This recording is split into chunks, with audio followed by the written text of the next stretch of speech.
Olá Brasil, olá você aí de casa. Hoje estamos aqui para fazer a nossa resenha sobre o filme Marighella, estreado em 2019. Eu me chamo Maria Clara, estou com a Giovanna Bruchini, Júlia Fraga e Júlia Krupa.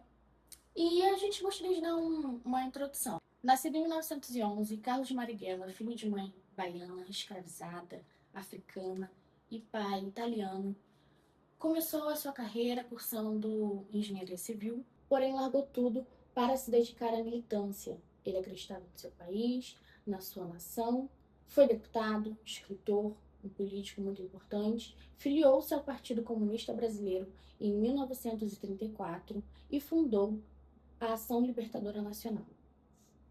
Sim, Maria, a Ação Libertadora Nacional, ele foi importante logo depois em que o Marighella ele já tinha entrado para o Partido Comunista Brasileiro, que ali então iniciou, digamos, profissionalmente a sua carreira política. Marighella, como sempre estudioso, ele prestou vestibular na Bahia, passou na universidade, engenharia civil, mas percebeu que aquilo ali não era de acordo com a perspectiva dele, o que ele estava buscando. Junto com a sua esposa, eles perceberam que deveriam entrar na carreira política, porque não estavam de acordo com o movimento que estava acontecendo naquele tempo. E foi aí que ele entrou no Partido Comunista Brasileiro. O PCB, influenciado pelas revoluções cubana, haitiana, soviética, tinha como objetivo combater a onda militar que crescia no Brasil, porém não foi bem sucedida, porque no dia 31 de março de 1964 aconteceu um golpe de Estado e se instaurou o que ficou conhecido como a ditadura militar brasileira, derrubando o então presidente João Goulart. Esse período durou 21 anos e foi marcado por censura à imprensa, cassação de mandatos, perseguição e prisão e exílio de opositores, tortura, assassinatos. Porém, no dia 15 de março de 1985, teve um fim e foi eleito, então, o presidente Tancredo Neves. Agora, focando mais numa análise do filme mesmo, eu acho importante ressaltar como o filme coloca o espectador para o lado da resistência. Então, sempre meio que romantizando e incluindo a resistência nos assaltos, nos crimes que estavam acontecendo. E é muito interessante que ele é uma figura totalmente controversa, né? No próprio filme e nas bibliografias que a gente leu, é impressionante como é um lado totalmente opressor e o outro lado que coloca ele como um terrorista. Então são sempre extremos e o filme deixa esse tom mais leviano. Uhum. É importante ressaltar como o filme tem uma base de 70% verdadeira. Então, 30% foi reescrito, né? Sim. Reescrito e com distorcido da realidade. E o filme ele foi baseado numa bibliografia chamada Marighella, o guerrilheiro que incendiou o mundo. Então, ele é conhecido por ter incendiado, por ter assaltado, Sequestrado. Nossa, sequestrado. Vamos Sequestrado. falar sobre o sequestro. Polêmico. Isso é polêmico. Porque ele sequestrou o embaixador americano Charles, no Rio de Janeiro. Ele estava combatendo a ditadura com força armada, sequestro, violência extrema. E tudo isso focando não essencialmente na questão de ele tá cometendo crimes ali naquela época, mas sim nessa resistência. Então, tipo, em todas as cenas que aconteciam tipo de crime, sempre ressaltando a resistência dele. Tem uma linha tênue de terrorista e como ele é uma pessoa resistente, ele ama a nação dele. E como ele se preocupa com os companheiros, que ele chama de companheiros. Uhum. Então, todo o PCB, ele vai tentando tirar os companheiros de cena. Porque ele tem essa preocupação, são seres humanos. Mas e todos os outros que perderam ao longo do caminho, sabe? Sim. E a gente pode perceber isso até quando o PCB ele foi interrompido ali pela cassação e mesmo assim ele continuou firme e forte ali, não, vou ficar aqui independente de qualquer coisa que aconteça, mas estarei aqui firme e forte defendendo o meu lado. Então isso foi assim, foi uma visão muito incrível sobre ele, né, diante de todas as outras coisas que ele fez, mas a persistência dele era surreal de incrível, assim. ele foi tão resistente que ele faleceu, perdeu a vida, perdeu a esposa, perdeu tudo pela causa. E hoje, claro, graças a Deus, vivemos num país aparentemente livre. Mas, posso puxar mais uma polêmica? Vamos puxar mais polêmica. Censura.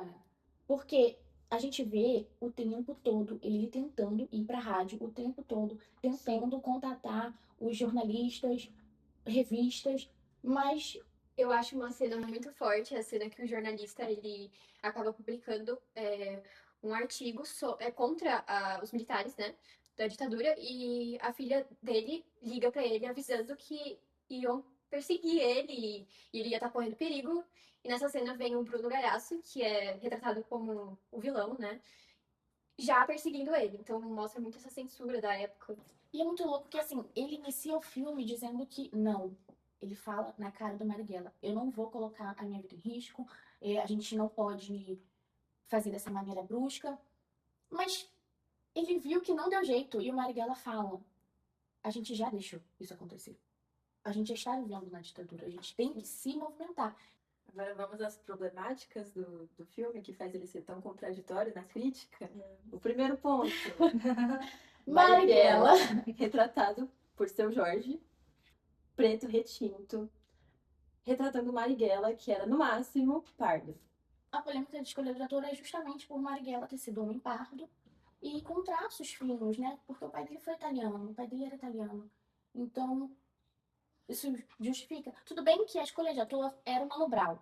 Ele não aceitou. Sim. Eu acho que o que, pra mim, me pegou muito não foi necessariamente a atuação dos atores, mas o roteiro ser tão fraco que nem a atuação do Seu Jorge conseguiu sustentar o filme.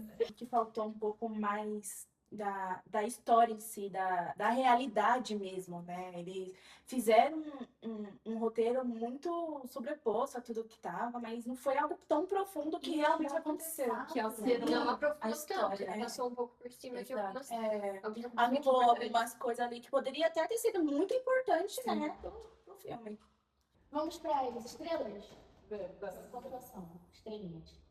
Eu dou 3. 3. Eu dou 3 também. Merecia mais, mas não foi entregue o tanto prometido, mas 3.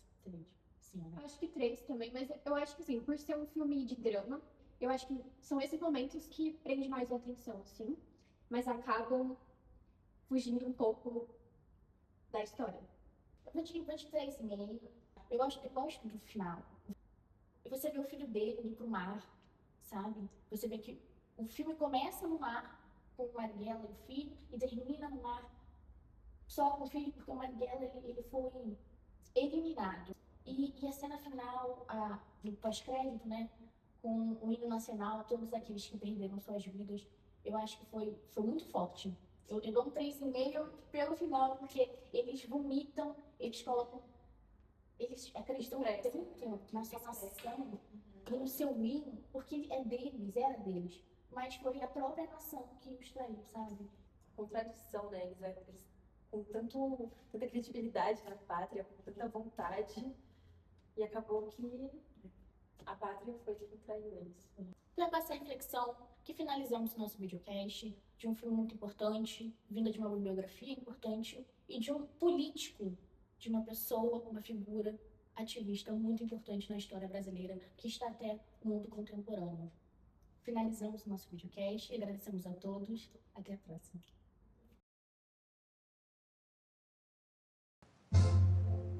Deitado eternamente nesse esplêndido, ao som do mar e à luz do céu profundo, fulguras, ó Brasil, florão da América, iluminado ao sol do novo mundo.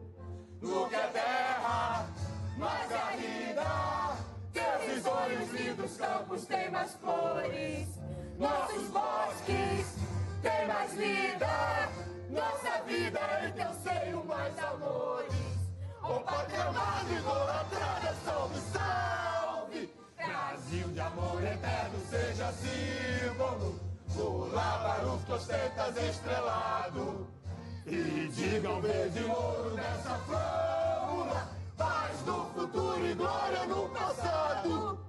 Mas segues a justiça clama forte, Verás que o filho teu não foge à luta, nem teme quem te adora a própria morte.